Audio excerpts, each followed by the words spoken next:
bienvenidos a esta hora de la tarde de un viernes que siempre tiene mucho mérito. Demuestra el gran interés que tenéis por el tema en este caso. Bueno, os voy a presentar al ponente de esta tarde, al calor del Máster de Project Management, que bueno, pues en su 24 edición pues lo salpicamos a lo largo del máster con diferentes masterclass interesantes, siempre de actualidad, y que los que intervienen pues son todos magníficos profesionales del ámbito de la gestión de proyectos y construcción, de empresas de reconocido prestigio con las que tenemos convenio suscrito, como es el caso de Hill International. Y esta tarde está con nosotros pues Martin Murphy, que es director de Hill International, para hablaros de un tema, creo que francamente interesante y curioso. Llama la atención, ¿no? Esta pregunta que pues a veces nos pasa, ¿no? Y nos ocurre: ¿por qué los proyectos fracasan, ¿no? ¿Por qué hay tantos problemas, ¿no? Tantos conflictos, ¿no? Dentro de los proyectos. Bueno, pues él a lo largo de esta tarde, de estas 2 horas, os va a dar un enfoque pues de cómo se trabaja en el mundo anglosajón, pero también en el ámbito latino, y además extrayendo lo mejor de cada uno de los dos para juntarlos, sumar, y que la ecuación resultante sea un caso de éxito. No hay que denostar ninguna de las formas de trabajar, sino que sumar, todo suma, siempre sumamos, ¿no? ¿Con qué intención? Pues de mejorar los plazos, los problemas que hay con los plazos, en la planificación, en la gestión de costes, en la gestión de riesgos, todas estas cosas que sabéis que son motivo tantas veces de que los proyectos pues no lleguen a buen puerto y sean motivo de fracaso. Pues no me enrollo más. Os dejo ya con Martín. Creo que le he deshabilitado el micro. Habilítatelo cuando quieras. Ya estoy, Y porque ya estaría bien, ¿no? Que vale, no pudiera y yo termina hablar. de presentarte en lo que tú creas conveniente, porque me he Nada, dejado nada. muchísimas cosas importantes sin decir, seguro que sí. Así es que Sí. adelante, todo Muy bien, tuyo. Ignacio, muchas Muchísimas gracias. gracias. Pues nada, una cosa que quería comentar antes, que yo tengo el chat abierto, ¿vale? En el caso de que alguien quisiera dejar una pregunta, yo bueno, lo cojo del chat, o si no estáis en plan tropel, yo creo que por micrófono también. En cualquier caso, mi idea es dejar un espacio al final. Espero que cumpla mis plazos, si no, ya sería tema de casa de herrero, cuchillo de palo, ¿no? Y entonces yo no quiero ser ese que no cumpla, por lo menos hoy. Luego ya será otra cosa en la vida real, ¿no? Pero bueno, entonces yo llevo pues 30 años ya pasados en España, ¿no? Entonces yo ya soy, me gustaría creer, casi honorífico. Por lo tanto, me da, creo, derecho tanto a criticar en el sentido constructivo como para ver lo bueno que hay en España, ¿no? A veces solo se ve lo bueno en España cuando se viaja por ahí y se hace proyectos fuera. Yo no sé si alguien a lo mejor discrepa, pero yo creo que los españoles suelen ser bastante autocríticos, ¿no? Y siempre somos los peores, y yo creo que sobre todo porque no hablamos inglés. Y en mi opinión, una vez que salgas fuera, te empiezas a dar cuenta de hay en todos los sitios cuecen habas, ¿no? Y entonces mi opinión es que hay cosas muy buenas de la forma de trabajar en España, cosas que podrían ser mejores, ¿no? De la misma forma en el otro lado. Entonces a mí me gustaría que fuera lo más dinámico posible. Yo tengo un par de preguntas que os voy a hacer, que quiero que me contestéis por chat, ¿vale? Van a ser tipo test, con lo cual va a ser fácil. Incluso yo debería poder sacar un poco la conclusión de las letras, ¿no? Contar letras con los que estáis asistiendo. Pero me gustaría que, como digo, por lo menos como entrada con el chat, que me escribís por el chat. Yo os puedo contestar ya en directo. Obviamente yo no me voy a poner a escribir en el chat porque escribo fatal, y entonces prefiero, yo iré contando, ¿vale? Entonces, bueno, pues empezamos, ¿no? Yo he metido el latino en el sentido más sur mediterráneo, ¿no? En lugar de ser español propiamente dicho, y el anglosajón, todo lo que hay por arriba de los Pirineos, por entendernos, ¿no? O pongamos por arriba de Francia, ¿no? Porque los franceses están un poco en medio. ¿Vale? Entonces, mi idea es, estoy aplicando esta charla a proyectos grandes, ¿no?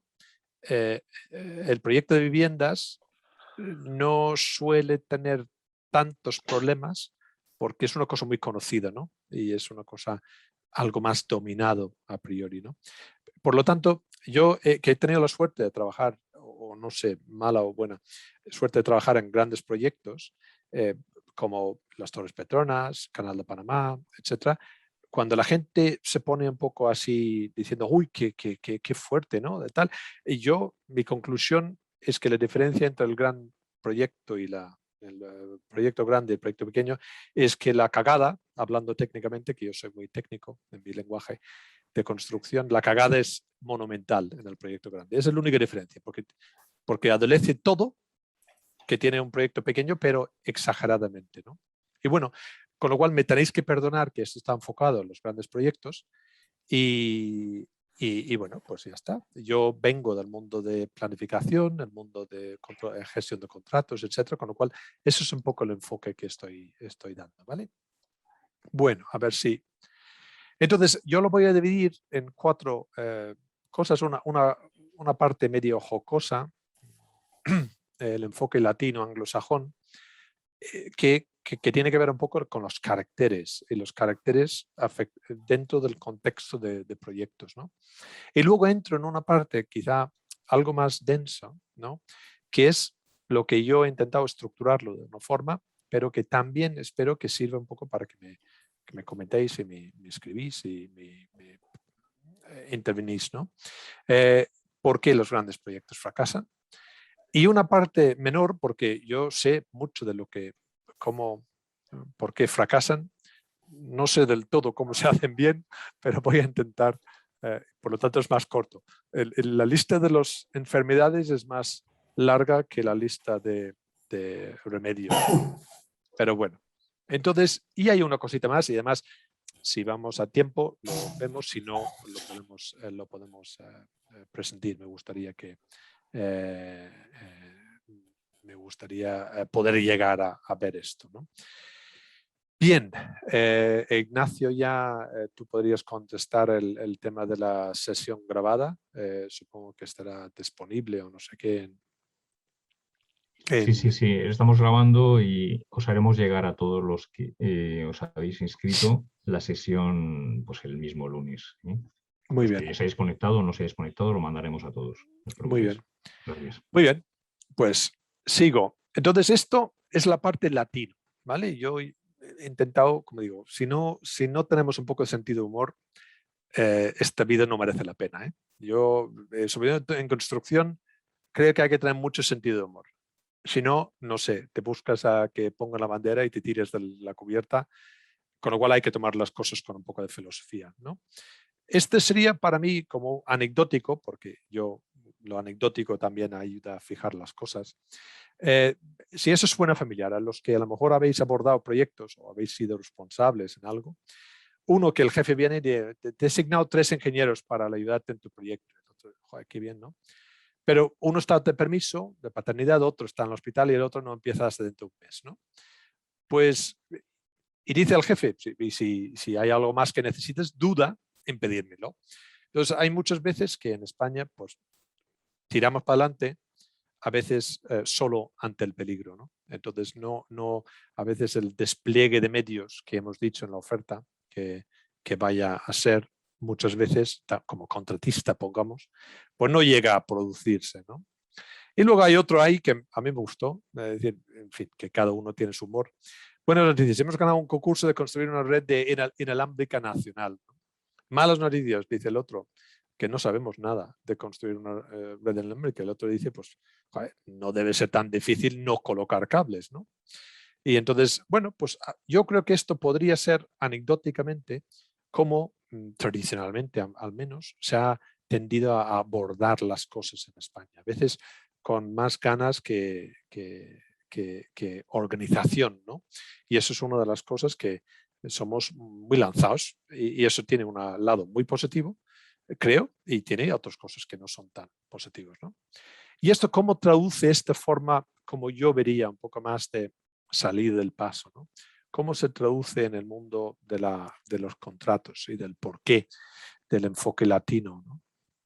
Yo aquí, mi planteamiento es, número uno, gestión latino, no tenemos contratos estándar, que es curiosísimo. No existe contratos estándar.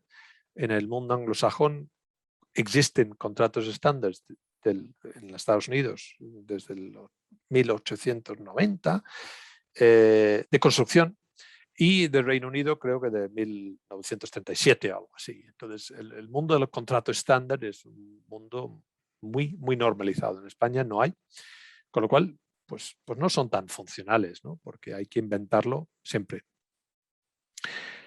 Pero hay una cosa curiosa, creo, por lo menos es mi percepción, que el español latino, por lo menos español, está más enfocado al objetivo que al proceso. Es decir, el objetivo, oye, hay que hacer la obra, hay que terminarlo en tal fecha, a por ello, ¿no? Luego veremos la contrapartida, es decir, el proceso no implica, pues, cuál es el procedimiento, qué recursos tengo, etcétera, ¿no? Pues a veces el español no necesariamente se siente a pensar durante una semana antes de lanzarse al ataque, ¿no? Entonces, yo lo creo que tiene un punto muy positivo, que es el español está más enfocado al objetivo que al proceso. Otra cosa es que no haya proceso, ¿no? Y esto es para mí el contrato es como un umbral que hay que atravesarse para conseguir trabajo. Es decir, en España se firma un contrato de obras, se guarda en un cajón y ahí se queda. Salvo que llegue el desastre 6 meses antes de supuestamente que ibas a abrir y se saca el contrato, se quita el polvo y se empieza a leer lo que debería haber hecho, ¿no?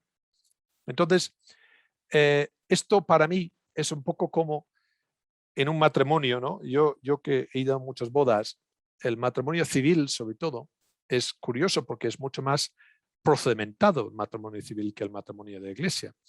Te leen los derechos y obligaciones de los cónyuges. Y yo lo veo, esto es como, bueno, pues para el español, escucha los derechos y obligaciones, firma el documento, que es un contrato, y dice, venga, al matrimonio, qué felices soy. Al británico, imaginaos la situación que coge esos derechos o obligaciones, los pega en el frigorífico toda la mañana y cada vez que baja a poner el desayuno hay alguien diciendo, oye, apoyo mutuo, oye, tú no has cumplido, tus obligaciones están ahí, ¿no? El contrato, pues obviamente no se lleva a eso, pero a veces el peligro es que olvidamos de nuestros deberes, ¿no? Bien, entonces seguimos. Hay más dependencia en las relaciones interpersonales. O sea, hay mucho más, en mi opinión, en la gestión latino, del trato con las personas. Por lo menos fue antes de la crisis. Yo creo que nos ha cambiado un poco la crisis y yo, fíjate, creo que el COVID nos ha cambiado aún más.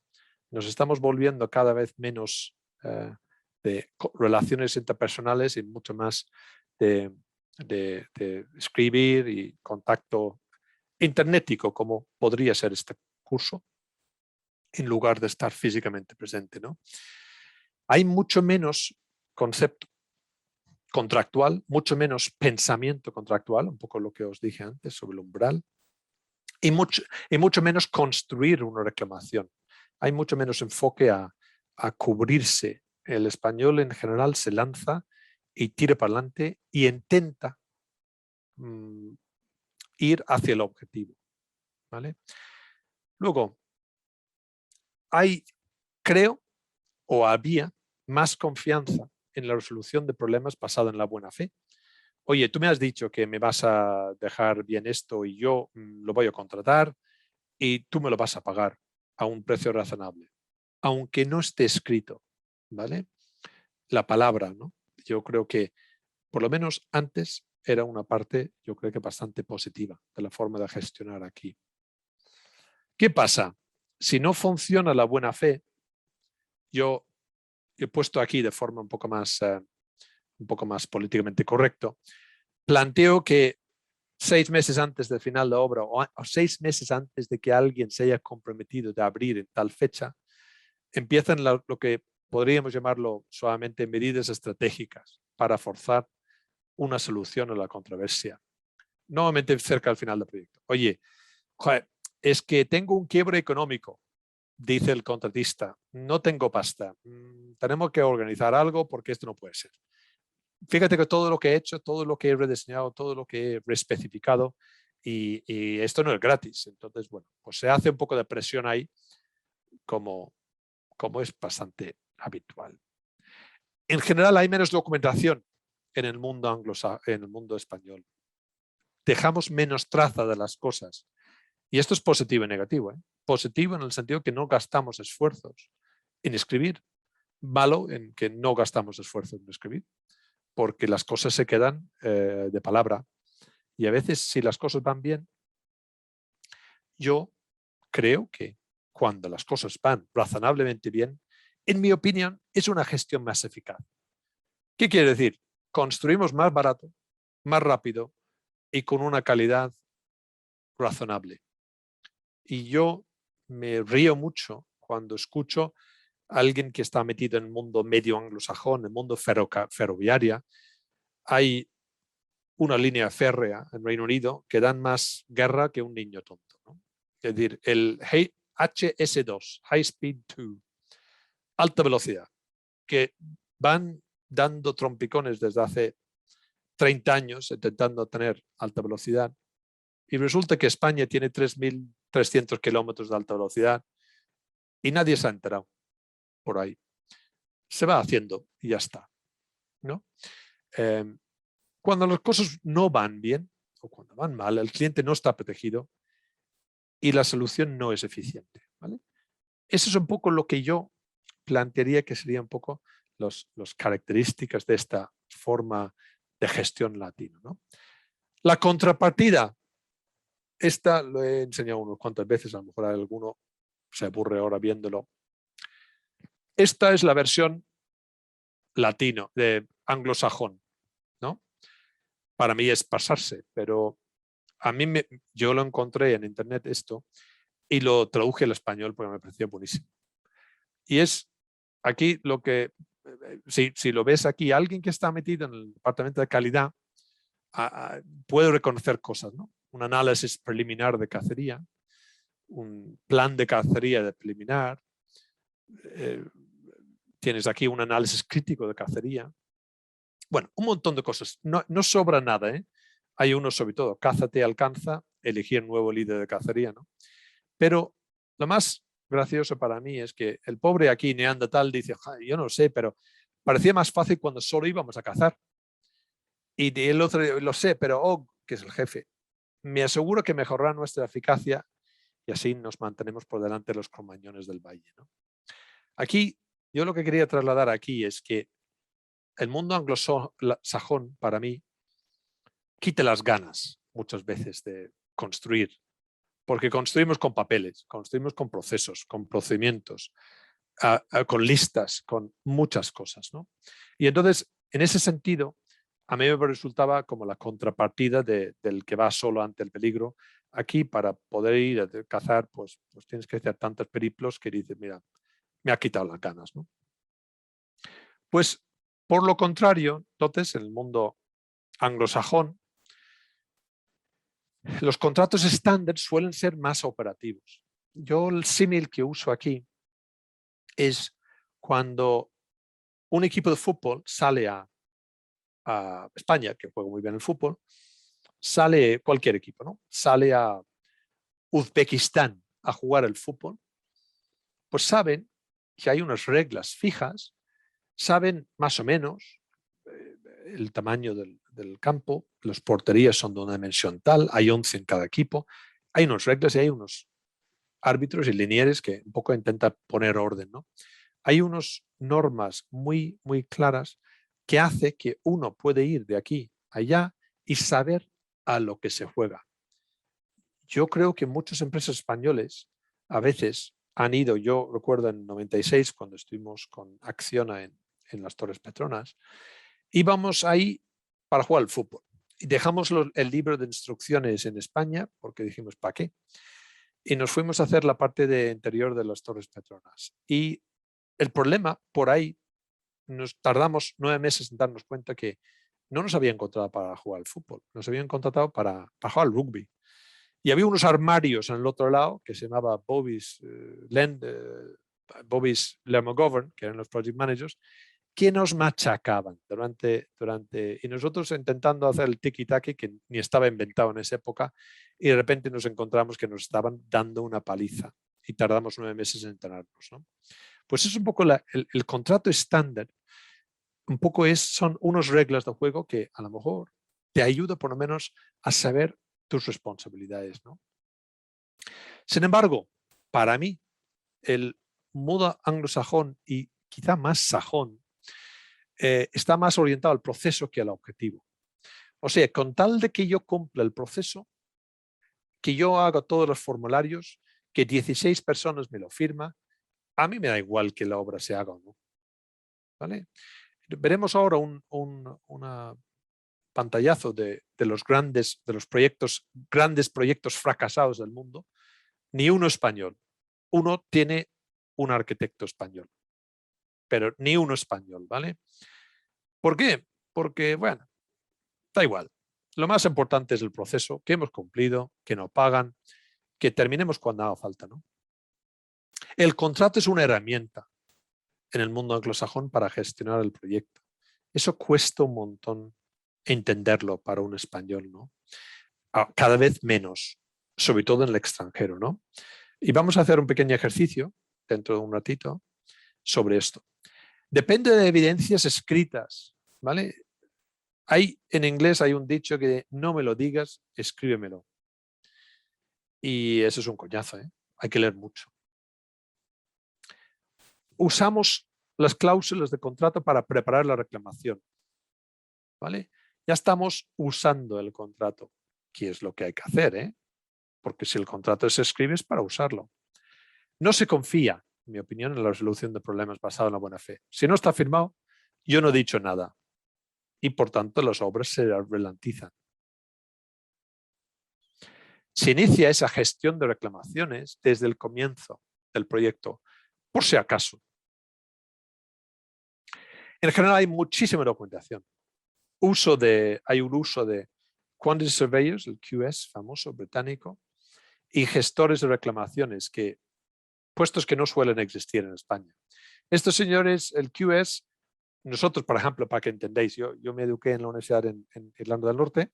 Nosotros teníamos en los 5 años que yo estuve ahí en la universidad 2 o 3 horas semanales del contrato tipo X de construcción, donde conocíamos cada palabra del contrato durante 5 años, ¿eh? Cada palabra. Por tanto, estos señores, particularmente el QS, pues saben latín en respecto a las cláusulas contractuales y escriben cartas preciosas, preciosas, muchas cartas. Y el español ve todas esas cartas y dice, ¿pero esto qué es? Yo pensaba que estaba en una obra, no con un abogado. Pues resulta que no, que actúa el QS y los gestores de reclamaciones como abogados casi. Cuando las cosas van bien, en mi opinión, es una gestión menos eficaz, mucho menos eficaz, porque hay una cantidad ingente de personas para hacer toda esta parte aquí. Hay que poner a gente para hacerlo. Y claro, lo que pones ahí te quitas lo quitas de la obra. Entonces, cuando las cosas van mal, el cliente suele estar más protegido, pero las negociaciones y los litigios son famosísimos, por muy contrato que haya, ¿vale? Entonces, hoy yo voy a ver aquí. Entonces, ahora un poco una introducción a la parte de por qué los grandes proyectos fracasan, por qué terminan mal. Y yo me atrevería en la forma más sencilla para decir, ¿por qué empiezan mal? Terminan mal porque empiezan mal.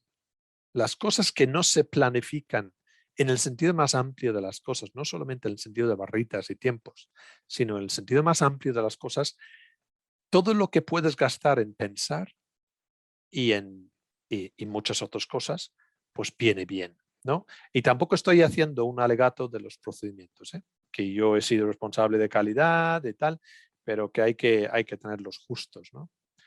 Pero vamos a entrar un poco más de detalle, ¿vale? Entonces, yo voy a entrar ahora a explicar unas cuantas cosas y en uno de ellos tenemos una pequeña encuesta. Primero, vamos a ver la liga de las cagadas, ¿vale? El Canal de la Mancha,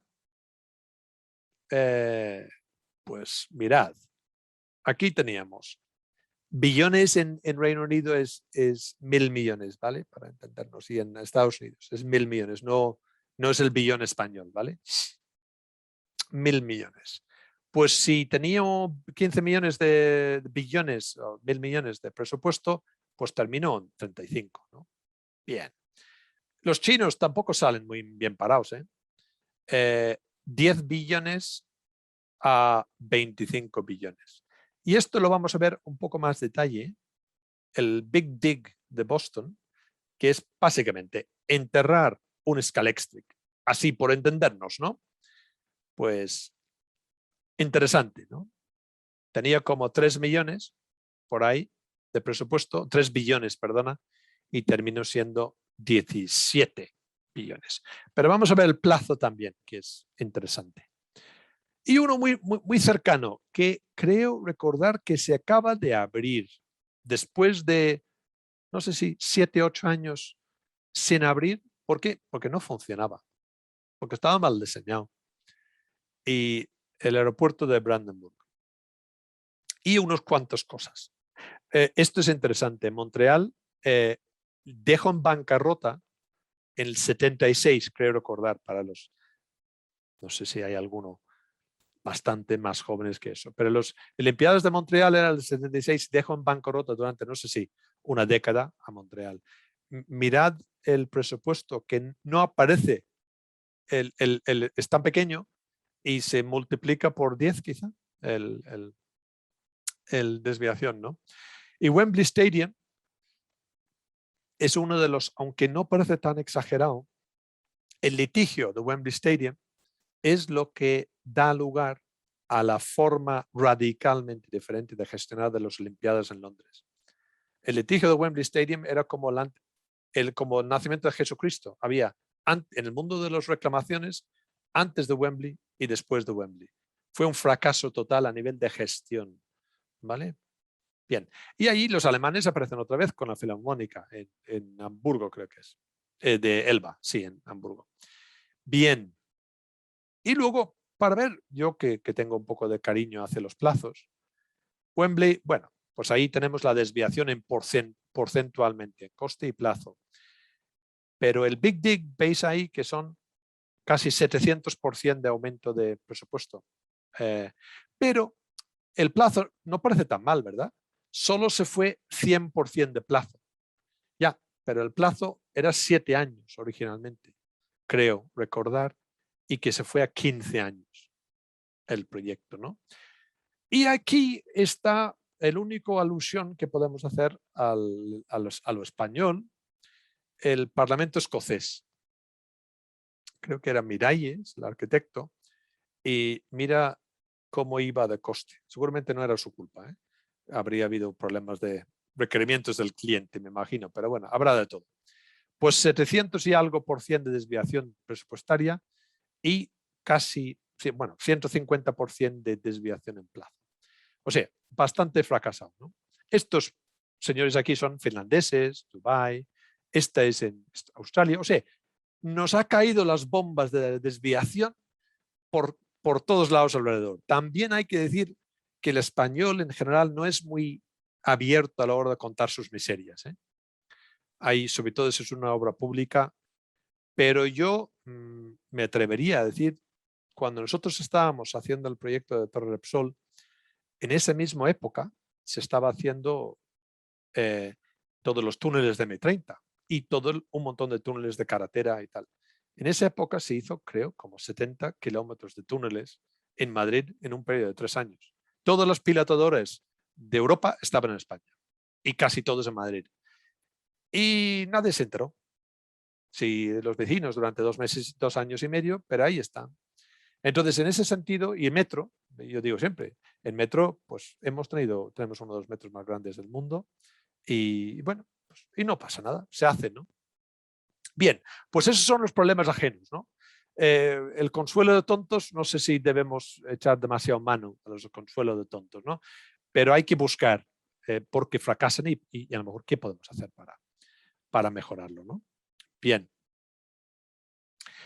Yo voy a dividir los por qué los grandes proyectos fracasan en temas generales, más, pongamos, estratégicas, espirituales, y luego temas más o menos del día a día en la obra, ¿vale? En los temas generales, esto es muy, muy real. Recordad que os dije antes, el proyecto termina mal porque empieza mal. Los objetivos del proyecto poco realistas, ¿vale? Si es privado, probablemente porque el arquitecto tampoco, si el project manager no está o si es malo, todos podemos ser buenos o malos o medio pensionistas, no le interesa decir lo que vaya a costar el proyecto, porque si dice lo que vaya a costar, a lo mejor el cliente no tiene dinero para hacerlo. Con lo cual, pero en el mundo del público, y esto es una cosa endémico y da igual qué proyecto es, en qué país, el proyecto ha sido probado en base a un presupuesto optimista. Quiero decir, optimista que ni de coño lo voy a hacer por este dinero. Pero si no digo que vaya a costar ese dinero, el proyecto no sale adelante. Y el director de infraestructuras o el jefe del departamento se queda sin su proyecto estrella. Con lo cual, mienten sobre el valor de la inversión. Y cuando vemos la desviación, hay que pensar qué desviación depende de que el presupuesto estaba mal y qué depende del hecho de que el proyecto estaba bien y se desvió. Muchas veces, si el presupuesto está bien, pues no debería haber tanta desviación, ¿no? Bueno, pues ese es uno de los problemas. El diseño no está completamente desarrollado o no es lo suficientemente construible. Uno de los problemas intrínsecos en nuestro negocio es que nosotros tenemos, nuevamente, si no hay project management o algo así, típicamente el arquitecto diseña y el equipo de diseño con el aparejador, etcétera, lanzan el concurso con el cliente y aparece el contratista al cabo de X meses, ¿no? Y empieza a desmontar el diseño. ¿Por qué? Porque hay parte que no es construible. ¿Por qué? Porque a lo mejor el cliente no ha pagado bien al arquitecto para hacer un proyecto detallado, sino un proyecto para ir al mercado, para que un contratista, entre comillas, lo pueda terminar. Y entonces, ese es uno de los problemas, que a veces el proyecto no está suficientemente desarrollado. Las soluciones técnicas no son suficientemente claras como para que lleven a cabo sin sobrecoste, ¿no? El cliente estamos más orientado al coste que a la calidad a la hora de adjudicar un contrato. Esto es un problema que vemos mucho, ¿eh? Nosotros, un ejemplo bastante reciente, hacemos un presupuesto para un cliente, perdona, y nosotros hacemos el presupuesto y pongamos que sale 5 millones, ¿no?, para la obra. Viene el contratista en el proceso de adjudicación o proceso de contratación y dice que lo va a hacer por 4. Nosotros decimos al cliente, ni de coña, no lo va a hacer. Que sí, hombre, que sí. Venga, pues fírmame una carta diciendo que lo vas a hacer por tu madre, la abuela, los hijos y tal y todo. Firma la carta y le dijimos al cliente, pero que no lo va a hacer. Es que no lo va a hacer, que esto es por debajo, muy por debajo de los precios de mercado. Te está mintiendo, así de claro. Que no, hombre, no, que es un contratista de renombre, que tal, que cual, no sé qué. Venga, vente a otra reunión y fírmame otra carta que te juro por lo más sagrado, que tal y cual. Firma, no sé si 2 o 3 cartas. Le decimos al cliente que no, que no, que no, que no. Mentira. Que sí, que sí, que sí. Pues lo que tú quieras. Firma el contrato y al mes, no espera ni al final de obra, al mes el contratista aparece y dice, oye, por cierto, me falta 1.000.000. Me lo tenéis que dar. Si no, no puede seguir. Y el cliente empieza a rasgar las vestiduras. Pues eso. Pues no hay más ciego, ¿no? Que el que no quiere ver. Entonces, bueno, pues ahí está. Y tardamos, claro, y es un problema de credibilidad, es un problema de honestidad, ética, de todo. El contratista, en el mejor de los casos, a lo mejor no evalúa los riesgos adecuadamente, por lo que el valor de la oferta y el contrato es insuficiente. Hay muchos otros que saben perfectamente que vale 5, pero saben que su única forma de meter el pie en la puerta es diciendo 4. Y luego ya me encargaré de subirlo a 5, ¿no? Pero hay veces que el contratista honestamente no evalúa los riesgos y eso es un problema. Luego, se utilizan contratos a medida o muy modificados. Incluso en el mundo anglosajón se coge un contrato estándar, FIDIC, que es uno de los más conocidos, es la Federación de Ingenieros Internacionales, basado en Suiza, o lo modifican tanto que el contrato, porque los abogados creen que cuanto más duro el contrato hacia los contratistas, mejor. Y está mal. El contrato termina siendo injusto con el contratista. Y eso, un contrato injusto, pues no va a funcionar bien. Los riesgos se transfieren, esto viene un poco con el punto anterior o penúltima, ¿no? De evaluación de los riesgos. Se transfieren los riesgos al contratista sin que éste tenga control sobre ellos. Por ejemplo, lo peor sería una obra que está diseñado, decir al contratista, mira, tú analiza el diseño y tú asumes el diseño como está. Y cualquier error del diseño es cosa tuya. Mete eso en tu precio. Pues, hombre, muy difícil que el contratista tenga en su control un proyecto que está bastante diseñado, tenga en su control los errores de diseño, ¿no? O el otro, para mí, personalmente, yo creo que una de las cosas que en muchos contratos se transfiere el riesgo del suelo al contratista, es decir, oye, este es el estudio geotécnico, pero tú encárgate y todo lo que salga mal ahí en el suelo es cosa tuya, ¿no? Pues a mí personalmente me parece el mejor es decir, oye, yo como cliente elijo el emplazamiento del edificio, por tanto, el riesgo del suelo es mío. O le pago al contratista para que él haga su propio geotécnico y asuma ese geotécnico. Pero bueno, eso ya puede tardar demasiado tiempo y el cliente no está dispuesto a pagarlo, ¿no? Las partes, y esto es uno de los problemas, no sé si conocéis el concepto o el tipo de planteamiento contractual que se llama EPC. Hasta en español se llaman EPCistas, ¿no? Son contratistas que es a todos los efectos como si fuera diseño y construcción, ¿no?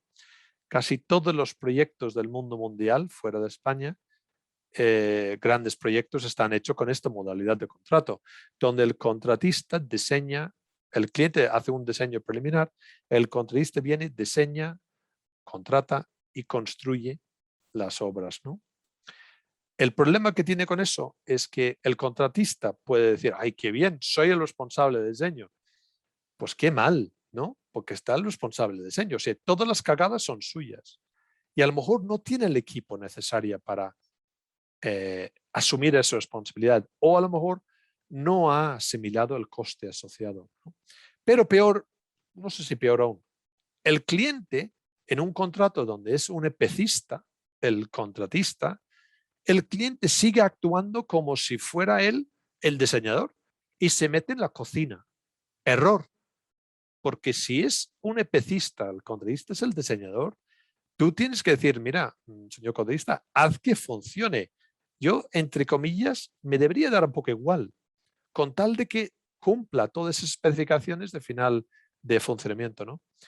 Pero el cliente se mete en el ajo y esto causa problemas, ¿no? Bien. Yo llamo, por lo menos en España y en general, lo que yo llamo una falta de causa y efecto. ¿Qué quiero decir con esto? Causa y efecto es, oye, ocurre tal cosa, un retraso del cliente en una aprobación o un lento arranque de un contratista y no parece que pase nada en la obra. No, vamos a recuperarlo. No te preocupes, ya verás. Y resulta que no, que se absorbe todos los retrasos iniciales y solo llegan a aflorar a mitad de camino, a mitad de proyecto. Y ya es un reventón, ¿no? Y eso hay un chiste que dice que es mucho mejor que los proyectos se retrasen al principio porque tienes más tiempo para recuperar. Mi experiencia es que no se recupera el plazo. Los plazos son muy ajustados ahora y el plazo perdido suele ser perdido para siempre, ¿no? Bien. Encuesta. Ahora sí, porque tampoco habéis quemado el chat, ni me habéis interrumpido, ni nada. Espero que me estáis escuchando, si no, malo. Yo quería hacer una pequeña encuesta y lo único que tenéis que hacer en esa encuesta es responder en el chat A, B, C o D. Os voy a poner en contexto para que entendáis la pregunta. ¿Os ha lanzado alguien, algún malvado, os ha lanzado a ser el responsable de gestionar un contrato? ¿Qué quiere decir? Oye, macho, léelo muy bien el contrato y todo lo que dice que tenemos que hacer lo tienes que saber tú y nos tienes que avisar con tiempo para cumplir todos los clausulados de contrato. Bien, ¿no? Entonces yo digo, bueno, una forma de ver eso es, por supuesto, todos los contratos deberían ser editables, ¿vale? Deberían ser, si no editables, por lo menos con OCR, el reconocimiento de caracteres en PDF, donde yo puedo buscar palabras, ¿vale? Importantísimo. Entonces, quiero que el FIDIC me da igual, un contrato cualquiera. El FIDIC es el más conocido internacionalmente, ¿no? Me gustaría que, yo he puesto cuál es, ¿no? Es cuál, ¿vale? Que elegís una palabra, la palabra más utilizada, la palabra más frecuente. ¿Cuántas veces saldría si yo busco la palabra pago, programa, día o notificación? ¿Cuántas veces saldría en un contrato FIDIC o un contrato cualquiera? Me da igual. Ahora podéis contestar. ¿Entendéis primero? ¿Entendéis la pregunta antes de nada? ¿Alguien? No. Vale, David. Vale, pues mira, venga, pues entonces vamos a volver otra vez a que es muy importante que la pregunta. ¿Tenéis un contrato? Ah, muy bien, Jorge, pues joder, pues tú deberías saberlo. Pero no, que no pongáis el de esto hasta que todo el mundo lo vaya a poner, ¿vale? Yo no sé si veis vosotros el chat de los otros o yo soy el único que ve el chat de todos. Yo espero que sea yo el único que ve el chat de todos. Lo pueden ver todos. Lo pueden ver todos, pero entonces vale, perfecto, os calláis, como dice el rey, ¿no? Os calláis un segundo hasta que os lancéis, ¿vale? Para que todo el mundo esté claro. Tenéis que leer, imagínate, un contrato de 80 hojas. Tenéis que, de forma rápidamente, a enteraros de lo más importante en ese contrato. ¿Qué mejor forma que coger ese contrato en un PDF y buscar tal palabra? Javier, he dicho que no. Que no lo digáis todavía. Entonces, quiero que pensáis que tengo que buscar una palabra que es la palabra más importante o más frecuente o la palabra que me va a tener que obligar a gestionar más este contrato. ¿Qué palabra busco? ¿No? ¿Qué es la palabra más utilizada? Y si es más utilizada, puedo que tengo que mirarlo con cierta frecuencia, ¿no? Por lo tanto, cuanto más rápido miro la cláusula al que hace referencia, mejor.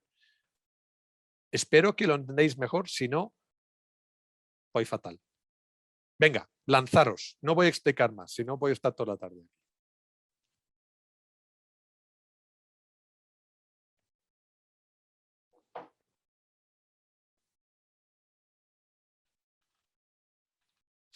yo tengo mucho de B a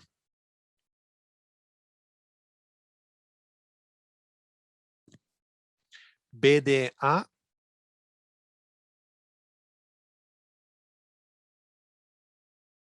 aquí, Zaida, tú estás ahí ni uno ni otro. Vale. B de A, ¿vale? ¿No? Por lo que veo, no veo ninguna C. Vale. Más o menos, los que queréis contestar, estáis viendo B, D y A. Vale. Ok. Bien.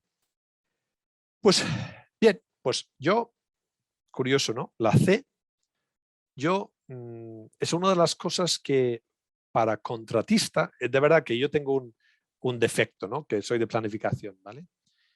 Pero la C es una de las cosas que hay que tener en cuenta también. Vamos a ver ahora, más o menos, si mal no me he equivocado yo, pago 367 veces, aparece en el FIDIC, el libro rojo. Aviso o notificación 206. Programa 21. Vamos a volver acá atrás. D de B, había unos cuantos Bs, ¿no? Día, semana o mes 174. ¿Vale? Entonces, pero hay uno muy interesante. El contratista deberá, que no lo he puesto yo en la encuesta porque tampoco quería abrirlo demasiado, ¿no? Pero a que sería muy importante que el deberá como palabra se buscara, porque es una de las obligaciones. Y la otra cosa es que aviso, notificación, aparecen 206 veces, con lo cual hay que escribir un montón con el contrato FIDIC. Pero luego hay un problema, es que el día, semana o mes, sobre todo día o semana, hace referencia al tiempo límite en muchos casos en lo cual tienes que hacer esa notificación. Y si no lo haces en el tiempo límite, pierdes derecho o la notificación es nula. Y esto tiene que ver mucho con la cláusula 20.1 del contrato de FIDIC, que es, tienes una reclamación de lo que sea, tienes que notificarlo en 28 días. Si no lo notificas en 28 días, del día que supiste del problema o el día que deberías haber sabido del problema, pierdes el derecho completamente a ello. Uno de los casos más flagrantes, y yo, de hecho, yo estaba en ese caso, en el lado equivocado, no el equivocado, en el lado que perdió, y está usando como jurisprudencia en Reino Unido ahora es contra OHL, en el aeropuerto de Gibraltar. OHL perdió porque no había notificado en el tiempo prescrito en el contrato. Y punto. Perdió porque no tenía derecho a nada, porque no notificó a tiempo. Con lo cual, a que hay para leer en esto, sobre todo cuando ves 207 o 6 notificaciones, el contratista deberá y el día, semana al mes, 174 plazos. Y os aseguro que el pago, aunque aparezca 367 veces, requiere menos gestión que todo lo demás. Porque todo el mundo entiende la pasta. Yo hago, tú me pagas. Ahora, nadie entiende, yo hago, pero tengo que notificarte cada 2 minutos de no sé qué cosa. O tengo que responderte en tantas cosas, ¿no? Pero mira, pobre programa. Vaya mierda, ¿no? 21 veces aparece el programa y yo tengo corazón de planificador y mira por dónde, ¿no? La pasta 367 veces y el programa 21, ¿no? Y qué curioso, acelerar 2. Eso sí, retraso 111. Lo que os dije, la aceleración y recuperación de retraso, pues incluso en los contratos aparece solamente 2 veces. Bien, pues un pequeño ejercicio para que veáis un poco que tiene el tema del contrato, ¿no? Bien, vamos a seguir. Una de las cosas que yo creo, recordad un poco lo que os dije de la forma de ser más latino, español quizá, de una actitud, en la actitud de español más de, pongamos, de relaciones personales, quizá más de una relación de confianza, de la palabra dada, por lo menos era en una época. En el mundo anglosajón, sobre todo, uno de los problemas es una actitud empresarial de confrontación, que yo empiezo peleando, y negocios son negocios, no es nada personal, pero yo voy dando, ¿no? La falta de confianza, que todo esto viene por esa primera cosa, ¿no? Todo el mundo prepara las tácticas, por si acaso, que los convierten en profecías autocumplidas. Eso es lo que si tú empiezas a sospechar del otro y empiezas a poner en marcha todos los mecanismos para asegurar que una vez que el otro te traicione, ya verás que has sembrado ya la forma de asegurar que te traicione. Porque será obvio que no confíes en él. Si tú no confías en él, él no confía en ti. Yo recuerdo cuando yo era por mis pecados en una vida anterior, creo, yo era el gerente de proyecto en la Torre del Sol. Y bueno, al final negociamos un poco la salida del contratista general y nosotros asumimos todos los contratistas. Y una de las cosas que tuvimos, creo que en general ahí, era una confianza con los contratistas, menos alguno que no lo merecía, pero la gran mayoría, donde la palabra, tú dices, mira, tira para adelante con ese trabajo y te pagaremos lo justo en el sentido de justicia, no lo justo en el sentido español de lo poco, no, de justicia. Y eso hacía que la obra movía, porque si hubiéramos tenido que firmar todo antes de que ellos acometieran el trabajo, no habría, eso sí, no pagábamos nunca sin que el orden de cambio, el cambio estuviera aprobado, ¿no? Pero sí que se hiciera el trabajo, con lo cual ellos tenían la confianza de que podrían adelantarse a hacer el trabajo sabiendo que iban a ser respetados y iban a ser pagados de forma adecuada, ni demasiado mucho ni demasiado poco, ¿no? Porque a veces el contratista es un poco así de jeta, ¿no? Pero bueno, todo el mundo cuando nos dejan. Hay una falta de liderazgo, autoridad, responsabilidad en el cliente y también en los equipos del contratista. En el caso de estos últimos, particularmente cuando hay UTES, ¿no? Perdona, yo soy un poco anti siglas en inglés y se me ha quedado esto. Es una UT, Joint Venture es una UT, ¿vale? ¿Cómo evitas ser responsable como cliente? Crees cometés. Cometés para todo. De esta manera, la responsabilidad R, esto es mi propio engendro, ¿no? La responsabilidad R se puede dividir por el número de miembros N del comité. La fórmula es R es igual a 1 menos N. Si tengo 10 miembros en el comité, mi responsabilidad es una décima parte, que si yo tomo la responsabilidad como director del proyecto del cliente y yo firmo. Y mi experiencia es que no hay autoridad sin firma. No hay responsabilidad sin firma. Si tu interlocutor no tiene capacidad de firma, pues yo lo siento, no es el máximo responsable. Teníamos un dicho en inglés, en Irlanda, es decir, que era: Dios amó tanto el mundo que no envió un comité. Porque los comités son la forma, en mi opinión, en proyectos al menos, los comités es la forma de matar el proyecto, dejando que vayan lento. Sobre comunicación, yo lo considero la segunda ley de Murphy, ¿no? Cuanta más gente en copia en un correo electrónico, peor es la comunicación y la empresa. Yo estoy convencido. Tú ves un montón de gente en copia en un correo, mal asunto. Mal asunto. Porque, y peor aún, dirigido, no en copia, dirigido a 10 personas. Y si va dirigido a 10 personas, todo el mundo dice, pues alguien lo hará. Un error enorme. Sobre control, yo lo he visto esto, no suele ser el caso en España. Matar el proyecto con los KPIs, y eso, lo siento mucho, pero eso creo que está metido en la nomenclatura español, ¿no? Key Performance Indicators, o sea, los KPIs, los baremos, los medidores de cómo es la temperatura del proyecto, ¿no? Yo he visto proyectos en el extranjero donde ya daba igual todo lo demás. Lo más importante era producir los KPIs.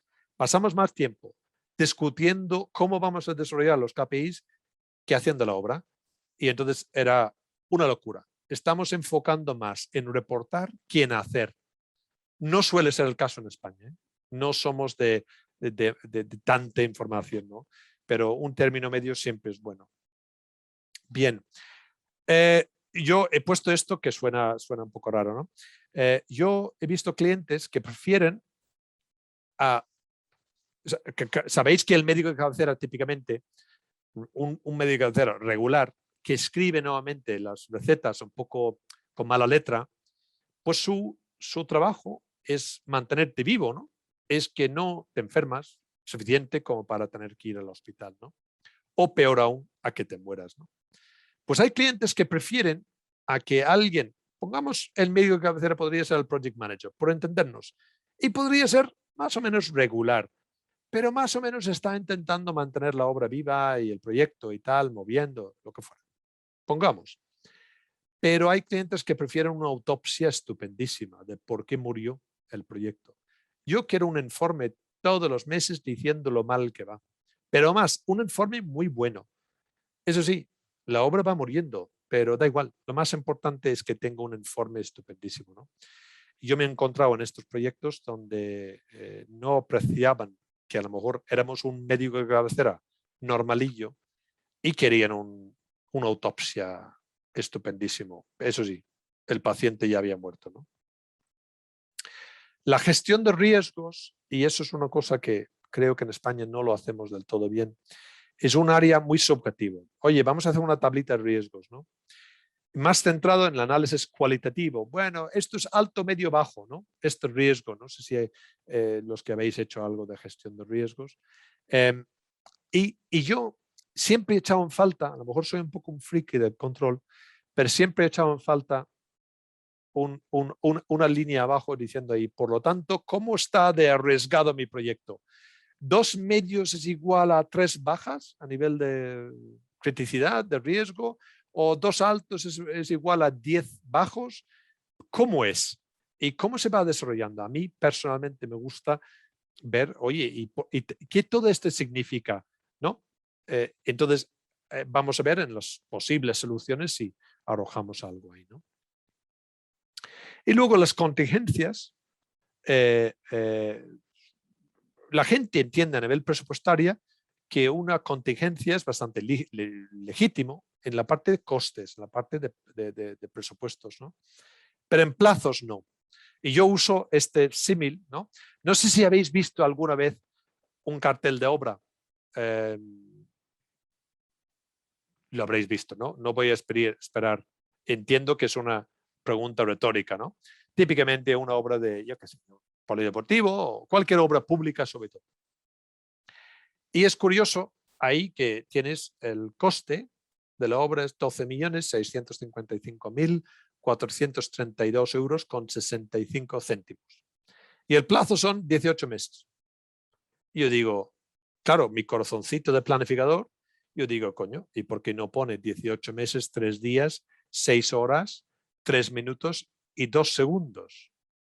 ¿Por qué? Porque da igual el plazo, porque la gente no piensa en el plazo. Por lo tanto, la gente no cree que el plazo es tan digno de tener contingencias. O sea, que el presupuesto. Si yo tengo un presupuesto que pone que van a ser 10 millones, pero meto un 5% de contingencias, pues son 10.500.000, ¿no? Ahora, si pongo un plazo de 18 meses, es el 18 meses pelado. Pues es un error tremendo y es muy difícil que la gente lo entienda. Pero el tema de costes la gente lo entiende perfectamente, ¿no? Vamos ahora a entrar en cosas que ocurren, porque estos que he visto aquí Esto es perfectamente válido en general durante la fase de diseño y contratación. Pero esto ya es una vez que esté contratado el contratista, ¿vale? Uno de los problemas, yo me he encontrado en proyectos en Kuwait, donde teníamos que tener, al mes de tener la adjudicación, 80 personas extranjeras en la obra. Era para construir una ciudad entera, desde el cero en el desierto, de 80.000 habitantes, ¿no? Y teníamos que tener al mes de firmar el contrato 80 personas extranjeros en el país. Yo creo que terminamos al mes con 5. Y el perro, seguramente. Porque claro, entre el tema de restricciones de inmigración y todo el rollo, claro, entonces uno de los problemas es que sobreestimamos todo lo que vamos a hacer en el primer mes de la obra. ¿Por qué? Porque no hay nadie. Todo el mundo está festejando que se ha ganado el proyecto y no hay nadie para trabajar. En el extranjero también, el equipo suele ser de muchas procedencias o experiencia con enfoques muy diferentes. Cada uno de su madre y su padre.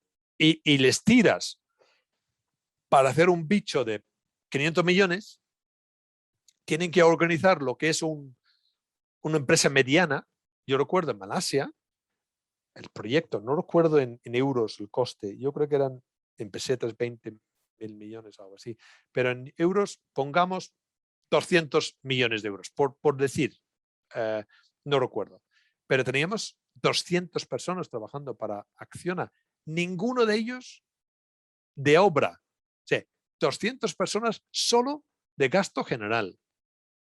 Entonces, claro, es una empresa mediana que se tiene que montar en 2 meses para hacer una cosa que dura 2 años y desmovilizar y irse.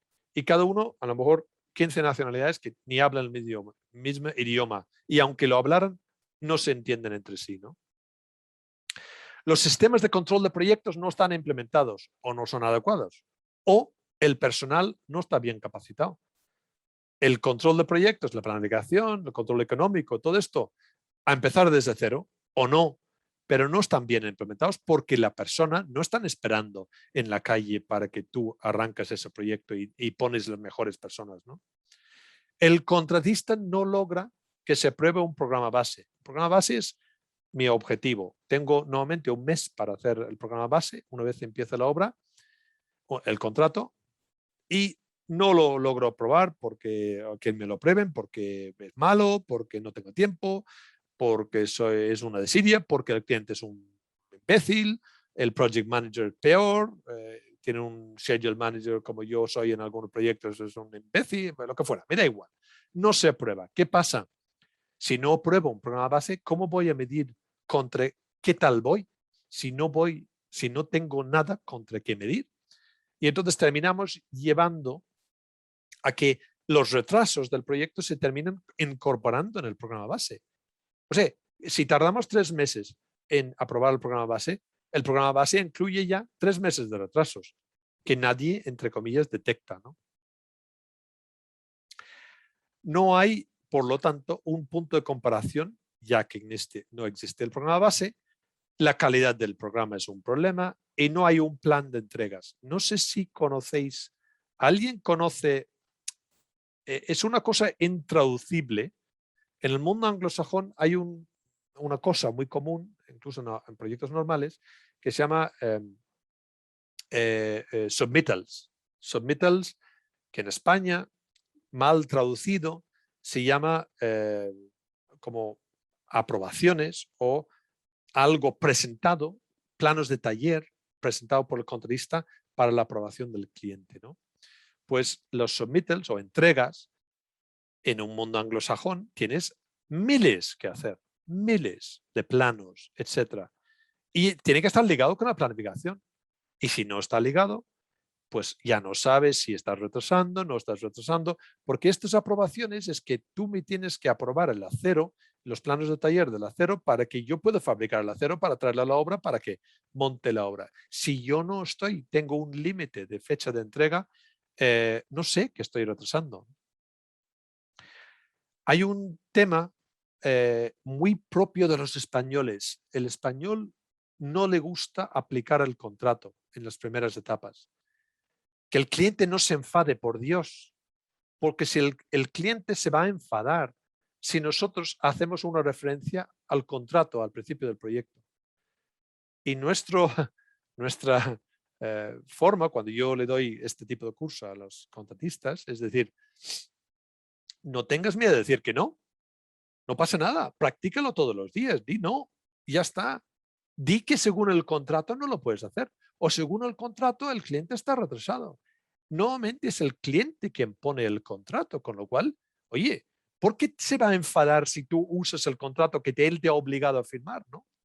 Pues es una de las cosas que cuesta en España, que los contratistas usen el contrato. Cambies diseño por vías no oficiales. El cliente no te dice, por ejemplo, en Malasia tuvimos este problema. Un conducto que tenía que pasar por un pasillo, nosotros teníamos ingenieros haciendo el plano de taller y el conducto tenía que pasar por el techo de un pasillo y el conducto tenía 2 metros por 1 de sección y el pasillo tenía una altura, el techo del pasillo tenía una altura de 1 metro y un ancho de 1 metro. Entonces nosotros vamos ahí y le decimos al cliente, oye, esto no cabe. Él dice, ese es tu problema, es un tema de coordinación. Tú tienes que hacer el plano y resolverlo y luego no vamos a pagarte ni un duro. Luego lo que tuvimos que hacer era que dividir el conducto en dos, que un trozo del conducto diera una vuelta enorme a una sala de reuniones y volver a enganchar con el conducto principal. No querían, entonces ellos a través del proceso de comentarios sobre nuestros planos de taller cambiaban el diseño y entonces las entregas de diseño no se prueban. Nosotros en Malasia tardamos 1 año en una planta del 85 en tener el plano de instalaciones aprobados. Yo creo que era hasta revisión R de Roma, ¿no? ¿Por qué? Porque el cliente no quería reconocer su mal diseño, ¿no? Uno de los problemas en un proyecto, cuando un cliente tiene múltiples cabezas, imagínense un cliente institucional, un cliente que tiene un departamento grande de mantenimiento, mucha gente opinando. Lo peor que puedes tener en una reunión es que alguien del cliente que no sea el director del proyecto diga, ¿no sería bueno el concepto del ya que estamos, ¿no sería bueno hacer tal cosa? Pues eso, decir que no. No, esto no cabe en presupuesto. No, porque si no dices que no en la reunión o algo, esto se convierte en una bola y pasas 2 meses estudiando la propuesta de la persona que lo ha sugerido y termina llegando con el coste del cliente que sabe y que tiene la autoridad, dice que no porque cuesta demasiado. Y has pasado 2 meses dando vueltas, haciendo el tonto. Pues esto hay que cortar ese tipo de cosa muy al principio. Y una de las últimas cosas en esta parte del 1 es que el proceso de gestión de cambios no es eficaz o no se ha implementado correctamente. Debe ser estricto. Y con la salvedad que yo os dije, debería, antes de que el contratista ejecute la obra, en cualquier cambio debería estar aprobado. Si hay confianza y hay recorrido y hay esa relación buena, se puede solventar.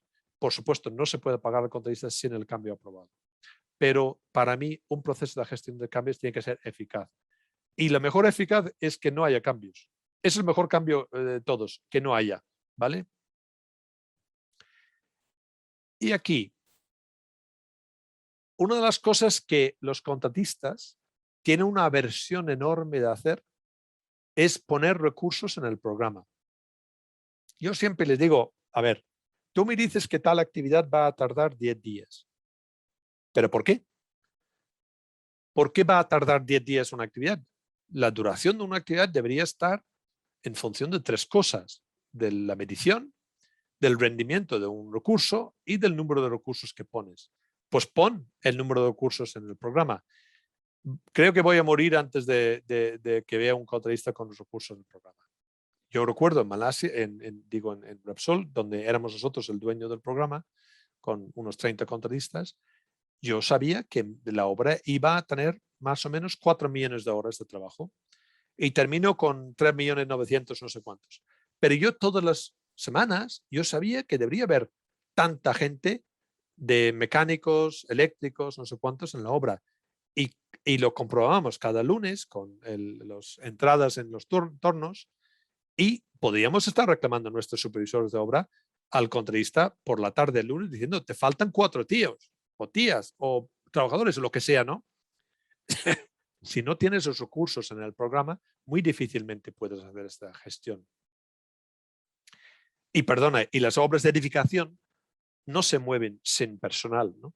Las obras civiles, pues con maquinaria, ¿no? Pero la obra de edificación, si no hay la gente en la obra, no se va a gestionar. El contrato no se gestiona. Lo que hablamos antes de las palabras y frases importantes, dejamos que el contrato se muera en un cajón. Una vez en el mundo anglosajón y en España también hay una figura legal que se llama actos propios, creo que se llama.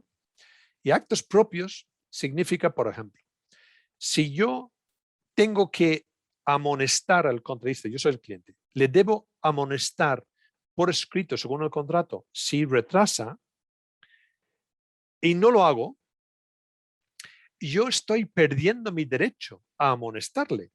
Porque si él ha incumplido y yo no he cumplido el contrato amonestándole, yo estoy empezando a vulnerar mi propio contrato.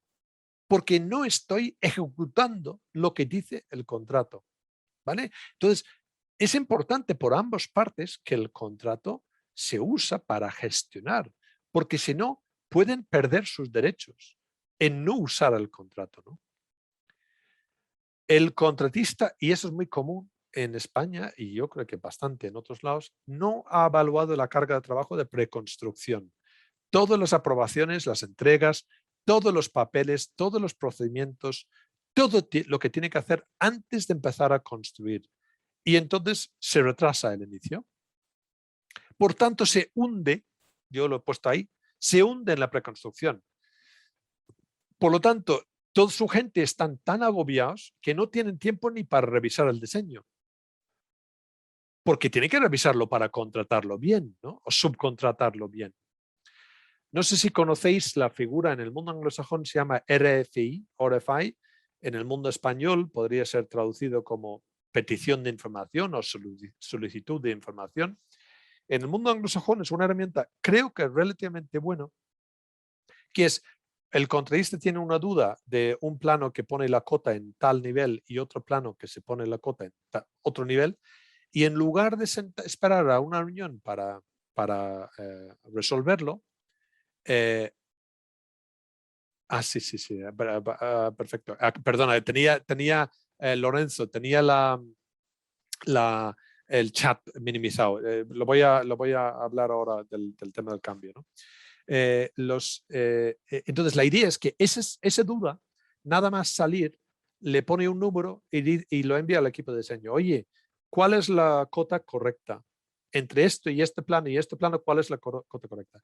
El contratista, el cliente o el tipo de diseño tiene X días, pongamos 5 días laborables para contestar. Y hay un registro de esto. Nosotros en Malasia teníamos una fiesta como contratista cada 1000 peticiones de información. Porque es el ariete para reclamar. Porque si el cliente no me contesta, yo no puedo terminar mis planos de taller, no puedo fabricar, no puedo tal, ¿no? Con lo cual, yo en ese sentido, para mí es clave que esto sea un proceso ágil en el sentido de los PDIs. Voy Lorenzo, a tu planteamiento. El cambio será perfecto. El problema en nosotros con algún cliente lo que hemos hecho es que hemos mantenido estas sugerencias a un grupo muy reducido, donde cualquier sugerencia se elevaba a ese grupo y en ese grupo había la gente que tenía el planteamiento, si quieres, la billetera, ¿no?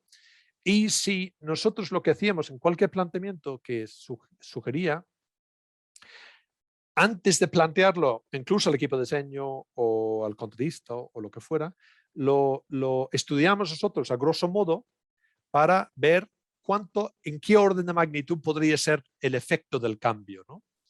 Y si el cliente estuviera de acuerdo con estudiar más en profundidad ese cambio, ya sabiendo por dónde podrían ir los tiros en cuanto al coste, ya pedíamos al equipo de diseño, venga, estudia este cambio.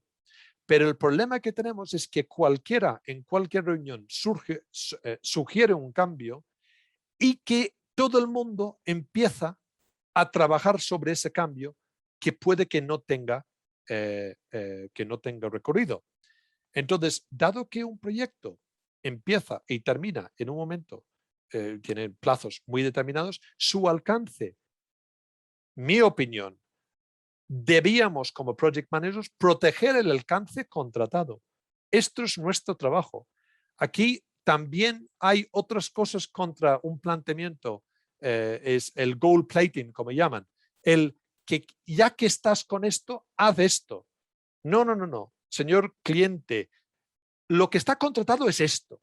Salvo que lo que está contratado no funciona, no queremos cambiarlo, porque cambiar ralentiza el proyecto. Cuando tú tienes un contrato que para gestionar el cambio puedes tardar un mes, descentras a todo el mundo de su trabajo principal de producir y empiezan, por ejemplo, si el contratista se entera que están planteando un cambio y él está trabajando en esa zona actualmente, ¿qué motivo tiene para correr en la producción con el proyecto original si él sabe que va a haber un cambio? Por eso, en mi opinión, hay que, como gerentes de proyecto, tenemos que asegurar que el diseño hecho sea un diseño que cumple con el programa, que sea construible, que el contrato se firma, tenga un alcance claro y que nuestra labor, y a lo mejor hay un labor de otros, pero nuestra labor es intentar como gerentes minimizar el cambio. Entonces, a lo mejor va contra el planteamiento ágil, pero mi experiencia es que cuando hay muchos cambios, la obra no se entrega a tiempo, que el cliente solo nos contrata project managers para, en general, para mantener el presupuesto y para mantener el plazo. La calidad y el alcance, por supuesto, pero eso suele estar en manos de dirección facultativa, de equipos de diseño y, por supuesto, del contratista, ¿no? Espero, por lo menos, he dado mi opinión, aunque no sea a lo mejor lo correcto, ¿no? Hay otro que hacen muchos equipos de diseño en el mundo anglosajón. No tengo tiempo para contestar y revisar un plano. Entonces, lo que te hago es, te doy un comentario tonto. Por ejemplo, yo uso el ejemplo. El cajetín del plano está mal. Bien. El contratista coge el cajetín y dice, coño, que tengo que cambiarlo. Lo cambia. Lo presento de nuevo. ¿Qué pasa? El arquitecto, el equipo de diseño ahora tiene tiempo y le da 25 comentarios sobre el plano. ¿Alguien cree que eso es legítimo? Ya podéis decirlo o bien, más bien del chat, sí, con sí o no. ¿Es legítimo dar los comentarios de verdad en la segunda presentación del plano? ¿Hay alguien ahí? Lorenzo, sí que tú estás porque has...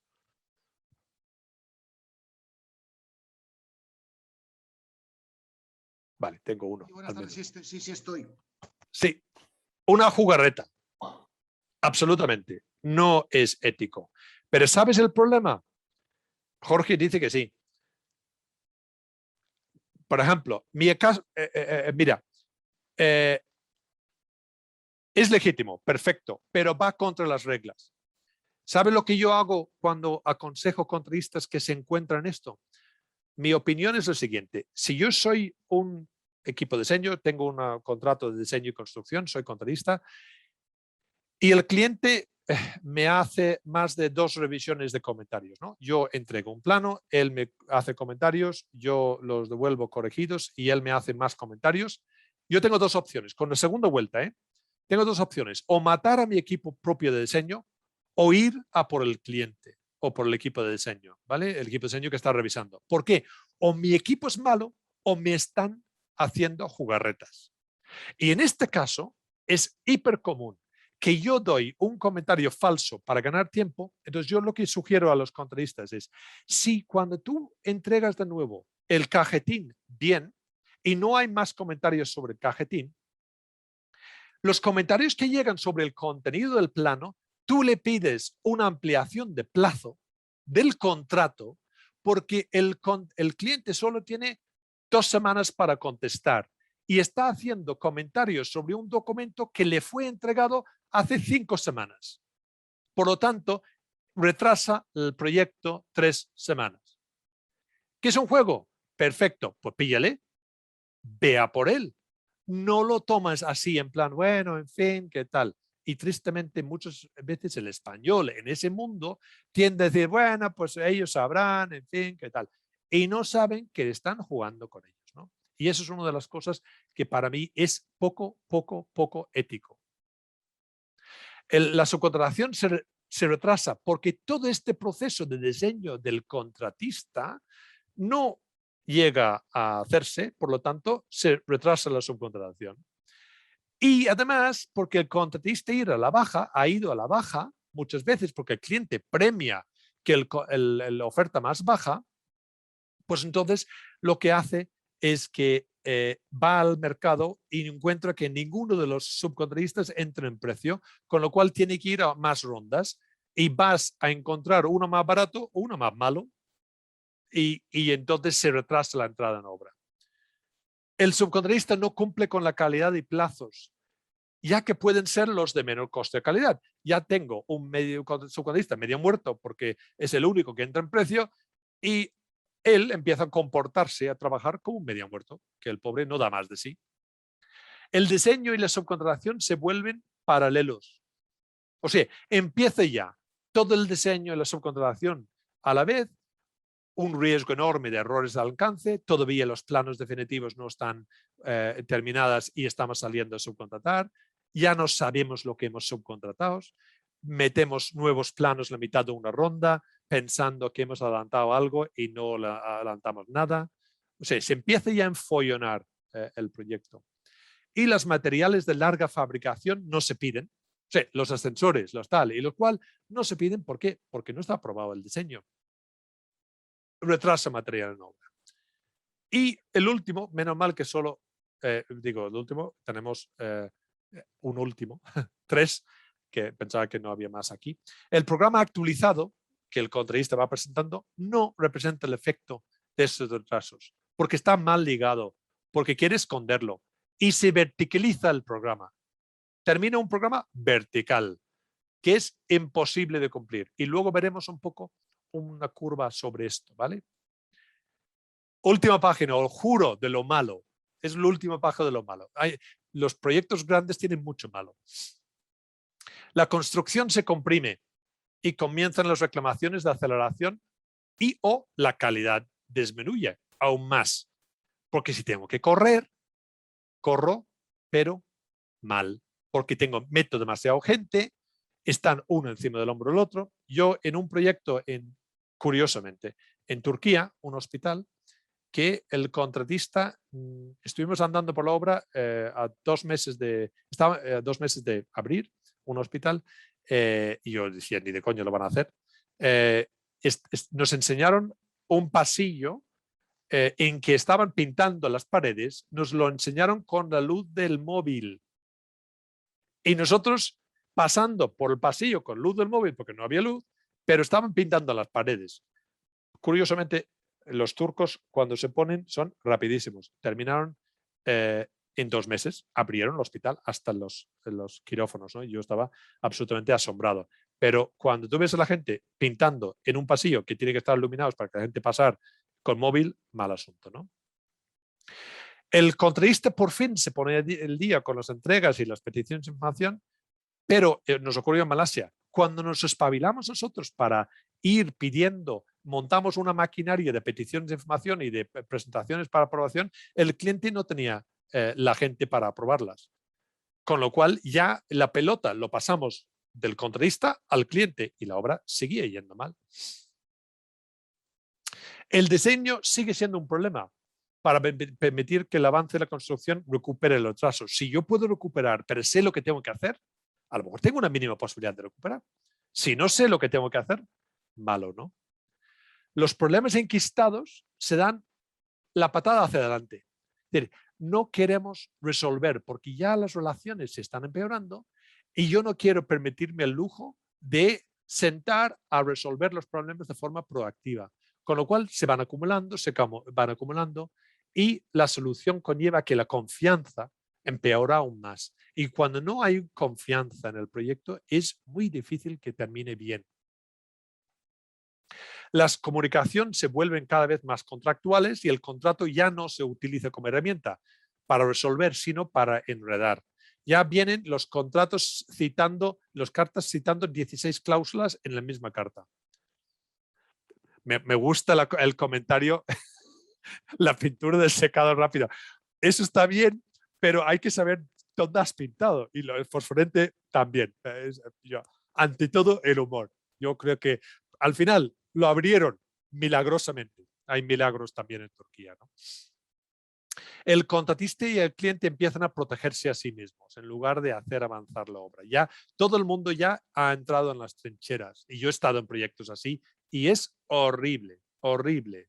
Es muy, muy, muy complicado.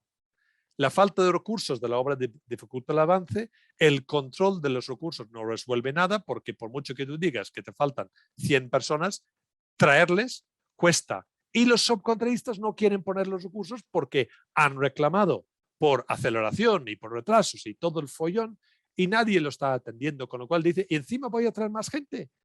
Pues esa es la actitud. Y los problemas de calidad se convierten en defectos que requieren volver atrás. Hay que deshacer obra. Esto detrae recursos de la obra principal. Si no tenía suficiente con no avanzar en la obra principal, ahora tengo que volver a hacer los remates. Remates, defectos, con lo cual peor aún, ¿no? Y por última de verdad la buena, las pruebas y la puesta en marcha comienzan tarde y coinciden con la construcción, con lo cual estoy poniendo en marcha equipos donde no están ni conectados partes, ¿no? Con lo cual, mal, ya es un poco el remate final, ¿no? Y luego el realmente mal termina en arbitraje, termina en juicio, ¿no? O milagrosamente termina un día y nadie sabe por qué, que también hay. Y esto es más corto, porque ¿qué se puede hacer? Yo después de 30 y algo años, es más corto mi experiencia en lo que se puede hacer de lo que no hay que hacer, ¿no? Yo temo que por mucho que quisiera, la mayoría de la gente es lo mismo, ¿no? Hay un poco de todo. Para mí, la oferta debería tener una orientación técnica en la puntuación en la oferta sobre lo técnico respecto a lo económico para adjudicar el contrato debería ser mucho más alto. Hay que ir a una empresa solvente, aunque cueste más, porque lo barato sale caro. Esa frase es tan aplicable en construcción como cualquiera. Pero, y esto ocurre mucho en España, si se adjudica con arreglo a la oferta más barata, pues que no sea tan estricto con el modificado. Os explico esto un poco ahora. España, que ha hecho montones de obras de carreteras, de ferrocarriles y tal, tiene una licitación tendiendo a la baja, ¿no? Es una cierta tendencia a oferta más baja, aunque no sea temerario, bueno, lo que fuera. Pero la gestión por parte de la administración del contratista le deja un poco más de manga ancha para recuperar esto con el modificado del contrato, o sea, el rediseño, la optimización o una mejora al precio con un modificado, ¿no? Esto funciona mientras todo el mundo sepa las reglas.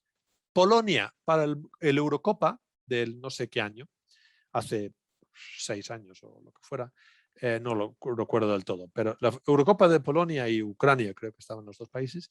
Polonia hizo un montón de infraestructuras de carreteras, sobre todo, había empresas españoles, irlandeses, chinos, tal, ahí, y licitaron a la baja como la española, pero luego metieron una banda de rottweilers en la obra para hacer marcaje cercana al contratista. Con lo cual, no le dejaban nada de mejora de su precio, nada. Con lo cual, las obras se abandonaron, menos los españoles, creo, los irlandeses, los chinos, literalmente abandonaron los proyectos porque las reglas no eran coherentes. Por lo menos la regla en España es mínimamente coherente. O era, si te adjudico el más barato, pues a lo mejor lo que hay entre el precio de licitación y el precio de adjudicación, pues yo lo mantengo ahí para ir un poco dando algo más de dinero para mejoras o lo que sea en el contrato, ¿no? Planificar, planificar, planificar. No solamente barritas, pero sí, también hay que pensar. Y es verdad que somos muy dados a tirar para adelante, pero hay que saber en qué dirección. Es una de las cosas que yo digo siempre. El español se tira mucho adelante, pero hay que saber que está tirando adelante en la dirección adecuada, ¿no? Entonces, un programa de buena calidad con la preconstrucción detallada, con el programa de contrataciones, todas las compras ligadas a la construcción, que cuesta mucho que la gente lo haga. Asignar el riesgo a la parte más capaz de gestionarlo. Esto fue el éxito de las Olimpiadas de Londres. Solo hubo una reclamación en 8.000 millones de libras de inversión. Una reclamación que era desconocido. Porque tú le das los riesgos a gestionar a la empresa capaz de gestionarlo. Por ejemplo, el suelo para mí debería ser un riesgo del cliente. El diseño, un riesgo del cliente, salvo que contrates el diseño directamente al contratista. Confianza, honestidad, equidad, los contratos equilibrados. No deben ser leoninos, porque no valen. Tienen que ser equilibrados y viables. Viables quiere decir, se puede cumplir, porque hay cosas que la gente escribe un contrato que dice que es imposible, que tú me puedes contestar eso en 2 días, ¿no? Un enfoque sin grasa de los procesos. Recordad mi dibujo de la caza antes. Quita las ganas tanto, pero tampoco es que no haya procesos, ¿no? Intentamos hacer los procesos lo más eficaces posible, ¿no? Y solo los absolutamente imprescindibles. Concepto de equipo, que aquí tenemos que ser como los mosqueteros, ¿no? Todos por uno y uno por todos. Si es un concepto de buscar culpables, malo. Y yo he estado en proyectos en ambos y funciona muy mal. Por lo tanto, el equipo mira hacia adelante. Sí, Zaida, yo conozco una muy buena constructora de viviendas en España donde la planificación es un eje fundamental, pero os lo juro que es para mí el menor. Pero un pequeño dato, yo llevo 30 años planificando obras, no, 33 años planificando obras. Y os doy un pequeño dato. La probabilidad de cumplimiento de un buen programa es de un 3%, ¿vale?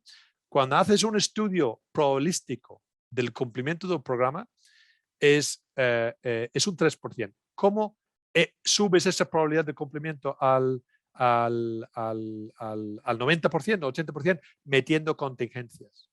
Tienes que tratar los plazos como si fueran costes. Es decir, oye, yo voy a apuntarme a este plazo corto, agresivo, pero sé que tengo 1 mes y medio ahí que tengo que gestionar y no lo voy a contar a nadie. Pero yo voy a piñón fijo para intentar cumplir ese plazo corto, pero voy a ir comiendo esta contingencia, ¿no? Entonces, muchas veces los proyectos que yo he visto, una estadística de 8-10%, yo hice un análisis de nuestros proyectos de 50 de nuestros proyectos y teníamos una media de 8% de desplazamiento de plazo y un menos 0,5 en presupuesto. Y era de cajón, no tenemos contingencias en el plazo, que el cliente no lo acepta, pero sí acepta contingencias en los costes, ¿no? Bueno, pues voy a seguir. Entonces, el equipo mira hacia adelante, los que buscan culpables miran hacia atrás a cubrirse el culo, a asegurar que no fue él. Buscamos calidad de las personas, no cantidad. Yo veo muy útil una mezcla de experiencia y gente joven en un equipo. Mantiene todo el mundo tirando para arriba y sin tirar un montón de gente joven, sin nadie, ni tampoco un montón de vejestorios en un equipo. Yo creo que tiene que haber una mezcla. Transparencia. Para mí debería haber transparencia. Cuanto más secretismo, más triple contabilidad hay, peor. Porque entonces todo el mundo hay una falta de confianza. Combinación correcta de comunicación, ni exceso ni falta. Esto cuesta un montón. ¿Cómo estoy sobrecomunicando? Yo casi prefiero falta y luego ir subiendo. a estar copiando a todo Kiski con emails. Yo creo que hay que dirigir los emails a las personas que van a ejecutar. Paquetizamos contratos o subcontratos de manera que se minimicen las interfaces. Hay que buscar o solapes o los huecos entre paquetes. No, por ejemplo, lección aprendida para torres, que yo soy, entre comillas, especialista en torres, es que todo lo que hay en el hueco del ascensor tiene que ser el ascensorista, aunque no quiera. El acero estructural, el ignifugado, la pintura, todo lo que hay en el hueco lo hace ese contratista. Si no, es un infierno. Pues ese tipo de cosa ayuda a que no haya tanta gente interfiriendo entre uno y otro, ¿no? Hay que intentar minimizar esos interfaces, ¿no? No es fácil. ¿Y por qué no un sistema de bonos malos? No solamente penalizaciones, sino también bono. Si tú adelantas o tú minimizas o tú eres capaz de recuperar retraso o bajar el coste, ¿qué te parece que si tú haces ingeniería de valor y yo comparto contigo la mitad de los ahorros, por ejemplo? Y lo otro, en lugar de penalizar, y yo lo he usado en Repsol, reforzamos el contratista que no viene con sus recursos suficientes, le endosamos recursos a su coste en lugar de penalizarle. Y funciona muy bien. Es una penalización en el sentido que tus recursos son más caros que el suyo, pero resuelve el problema. Y él no tiene una penalidad, sino ha tenido que envainar unos recursos que le ayuda a hacer la obra. Vuelvo a mi planteamiento anti-ágil. Minimice los cambios. Y para los que hay, gestionarlos bien, ¿no? Y la otra, proactiva para identificar o resolver reclamaciones.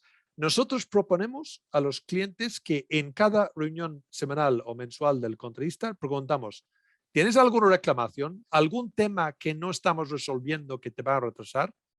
Y queda constancia en acta que sí o que no. Si es sí, venga, pues tenemos una reunión aparte y vamos a resolverlo ya. Si es no, queda en acta. Que no vengan luego dentro de 10 meses diciendo que tenía un problema, que han firmado un acta todos los meses diciendo que no, ¿no? Y es una forma de sacar la porquería, sacarlo cuanto antes. Yo planteo informar sobre el estado del proyecto, sobre dónde nos desviamos y a dónde iremos si no nos enderezamos y cómo volver al camino, ¿vale? Es decir, no solamente hoy estamos aquí, sino y si seguimos así, ¿por dónde vamos a ir? Y podemos volver. ¿Y cómo volvemos? ¿No? Y bueno, y yo ahora creo esta cosita más. Y luego tenemos preguntas y volveré a la presentación que queréis. ¿Vale? Yo quería enseñaros una cosa que no tiene nada que ver con nada, salvo que hay un dicho en inglés que habla de estadísticas, algo como condenadas estadísticas y mentiras. Quiere decir, la estadística puede ser la mentira mayor, ¿vale? Y podemos vestirlo de estadística. Yo quería enseñarnos una cosa que, bueno, yo hice hace unos años, bueno, ya bastantes, 9 años, el PMI, el PMP, la certificación.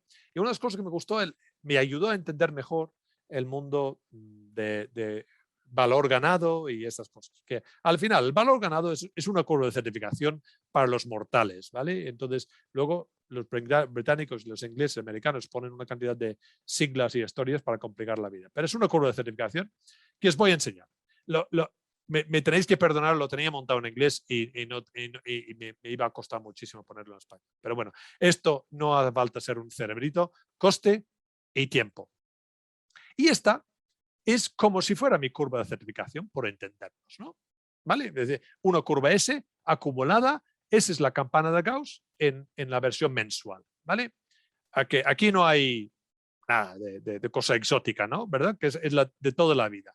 Cualquier obra que no tenga ese tipo de curva probablemente está mal, ¿vale? Es decir, así, en plan a la bestia. Es una curva S clásico, ¿no? Y eso es lo que se llama el valor planificado, ¿no? Es decir, esto es mi plan, ¿vale? Realmente debería haber dos, pero no vamos a entrar en esa complejidad. Pero esta es un poco mi plan, mi curva de certificaciones. Y estos son los 18 meses famosos de la obra, ¿no? Esa es mi fecha de control, es donde estoy hoy, ¿vale? Y esto es mucho más familiar de lo que cualquiera de nosotros nos gustara reconocer. Esto es lo que he hecho, ¿vale? Valor ganado. O sea, es mi certificación real, por entendernos, ¿no? Oye, qué pena, ¿no? Vaya mierda. Bueno, muy común, ¿vale? Entonces, esto es un retraso, ¿verdad? Podéis interrumpir si queréis, pero eso es un retraso, ¿no? Yo tenía que estar ahí y estoy aquí. Por lo tanto, en el eje de tiempo, yo he retrasado esto, que será X semanas o X meses. Bien. Y esto es lo que se llama la variación del programa. Pero bueno, a mí me interesa más esto, a priori. Bien. Esto, si el contratista nos presenta esto, nos suele presentar esto. ¿Vale? Oye, no te preocupes, que voy a llegar al final. ¿No? Que voy a llegar al final, joder, que confía en mí. No te preocupes. ¿Vale? Famosas últimas palabras, ¿no? Tú ves la curva ahí y dices, bueno, pues oye, podría ser, ¿no? Bien, pero oye, como project manager, es que no me fío, no me fío.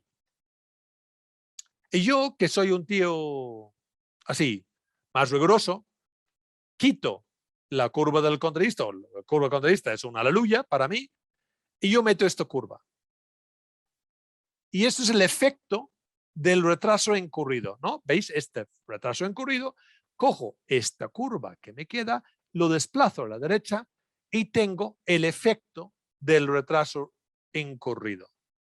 Vale, fijaros en esta línea roja ahora, volveremos a ello, ¿vale? Ahora tengo encuesta número 2. Para el gerente de proyecto, que lo ha dibujado él, ¿vale? El gerente o el planificador, la línea roja de puntos, la línea roja, yo la concordancia todavía me falla.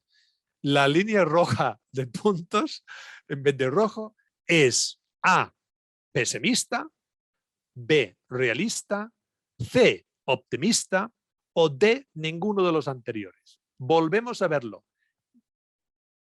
Vemos primero el del contratista, ¿vale? Ese es el contratista que decía que voy a mantener la fecha.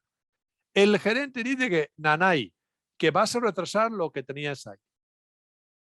¿Vale? Me tenéis que poner en el chat A, B, C o D. ¿Vale? ¿Entendéis? Podemos verlo otra vez. ¿Entendéis el A, B, C, D? Ya tenemos A, B, C, D. La línea roja, si queréis verlo de nuevo, estudiarlo un poco y luego contestar. Si alguien quiere que yo vuelva, habiendo visto esto suficiente como para tomar la decisión, vuelvo al ABCD, ¿vale?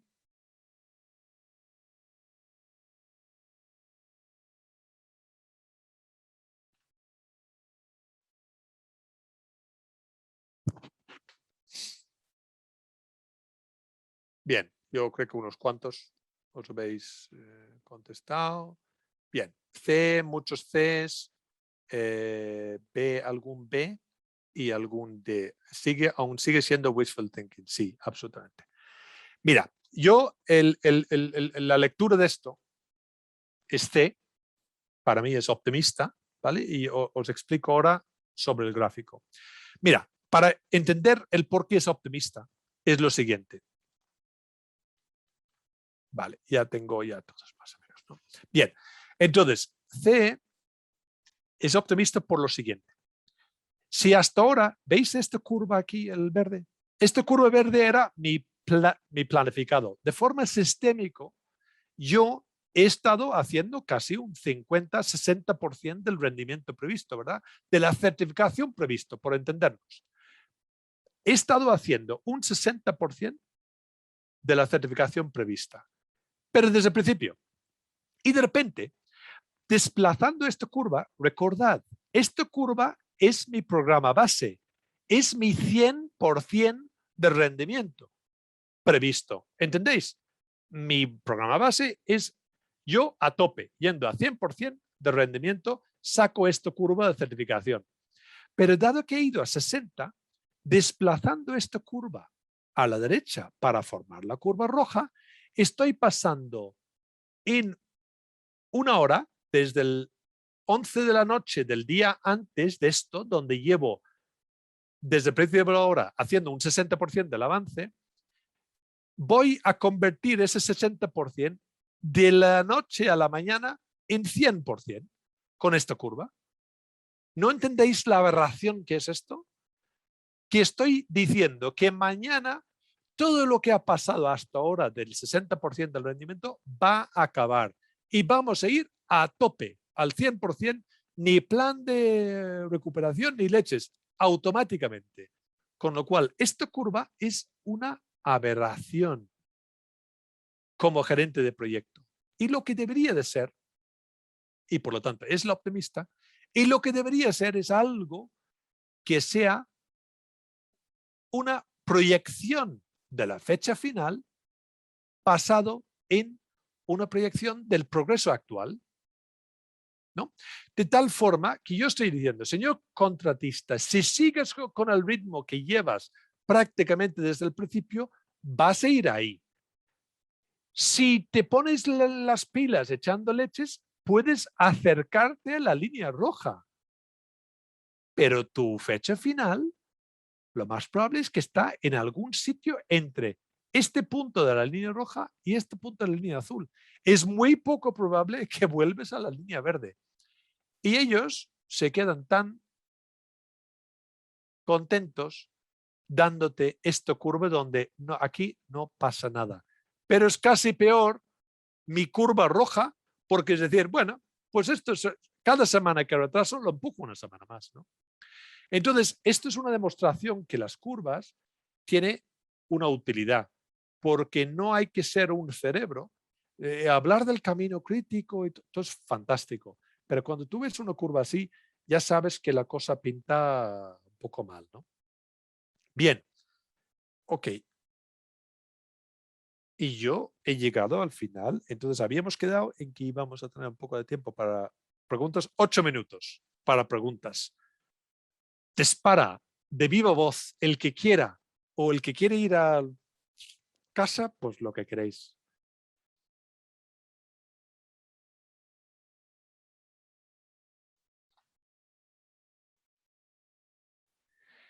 Sí, Francisco, las planificaciones, las holguras, para mí, hay que un poco separarlas de contingencias, ¿no? Porque yo os cuento una anécdota que yo fui a una obra cuando estaba planificando obras hace muchos años aquí para cubiertas, entonces se llamaba, y fui a una obra diciendo, oye, el camino crítico en tu obra es tanto, y el jefe de obra me dice, no, yo no tengo nada crítico en mi obra. Dices, coño, pues no, mal asunto, ¿no?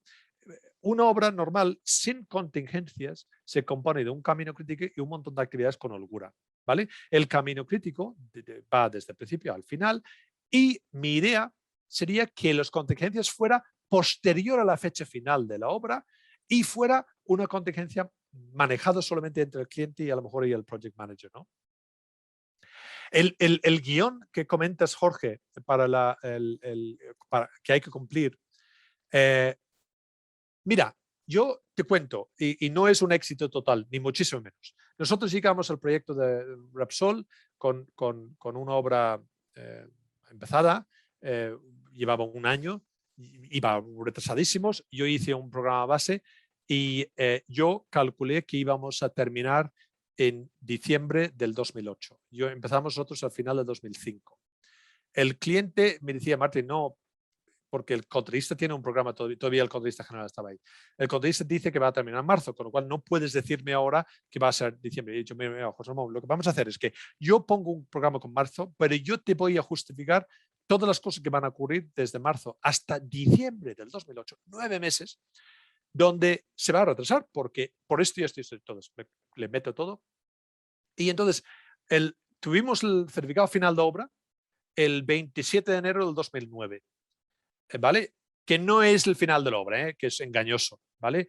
Entonces, lo que sí logramos era el CFO, pero además con una huelga nacional de transportes durante 2 semanas que nos obligó y la quiebra de la empresa de fachadas un mes antes de aparecer en obra con fachadas. Tuvimos que replanificar toda la obra. Y yo solo podía manejar la obra como gerente, yo tenía 22 personas, machacándonos mutuamente todas las semanas, Jorge, para volver a cumplir, desviar y volver a cumplir, desviar y volver a cumplir. Y saber exactamente dónde estás yendo, usar el programa como una herramienta de tomar decisiones, ¿no? Ese es un poco lo que mi experiencia con eso. Si tienes un buen programa, es una herramienta para detectar primero dónde vas, si dónde vas es importante o no, porque puede tener holgura, por lo tanto no es crítico, y dónde es la tendencia, ¿no? Y eso es un poco nunca tú vas a fijar un programa y cumplir la rajatabla, pero es una herramienta para corregir desvíos, ¿no?